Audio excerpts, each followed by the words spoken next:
আমি সঞ্চিতা দাস। আমি এই পুরুলিয়াতে এসছি বাঘাযতীন থেকে। আমরা অ্যাকচুয়ালি রয়েছি পুরুলিয়া জেলার মাঠা পাহাড়ের অন্তর্গত মাথা ফরেস্টের ভিতরে চামতাপুরু ইকো রিসর্টে। অ্যাকচুয়ালি এই ইকো রিসর্টটির খোঁজ পাই আমি ফেসবুক থেকে আমার এক বন্ধুর মাধ্যমে। তো এখানে এসে এখানকার অ্যাম্বিয়েন্স দেখে আমি খুবই আপ্লুত।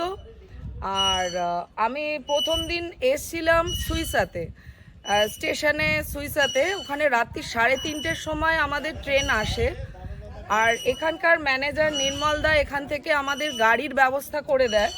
তো আমরা এখানে এসে পৌঁছই 4:30-এ এবং ভোরবেলা 4:30-এ এসে যখন আমরা পৌঁছাই আমাদের নির্মলদার সঙ্গে সঙ্গে রুমের অ্যারেঞ্জমেন্ট করে দেন এবং তার জন্য আমাদের কোনো অসুবিধেই হয়নি।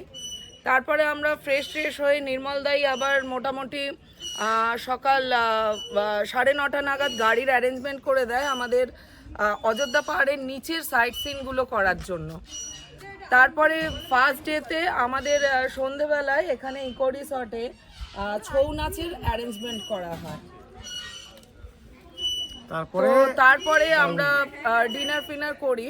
আর পরের দিনে আবার সেকেন্ড ডেতে নির্মল দাই যিনি হোটেলের দেখাশোনার ভারে রয়েছেন উনি আমাদেরকে একটি গাড়ির অ্যারেঞ্জমেন্ট করে দেয় অযোধ্যা পাহাড়ের উপরের সাইট সিন করার জন্য। তো আমরা আবার এখান থেকে ব্রেকফাস্ট করে অযোধ্যা পাহাড়ের উপরে সাইট সিন করে চলে আসি রিসর্টে। তো রিসর্টে আসার পরে আমরা লাঞ্চ সারি। লাঞ্চ করার পরে সন্ধেবেলা আবার এখানে সেকেন্ড ডেতে অ্যারেঞ্জ করা হয় সাঁওতালি ডান্সের।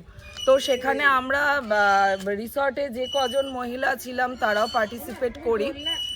অসাধারণ একটা আনন্দ অনুভব করি যেটা কিনা অন্য রিসর্টে গেলে পাওয়া যাবে না। দারুণ দারুণ ব্যবস্থা আপনাদের।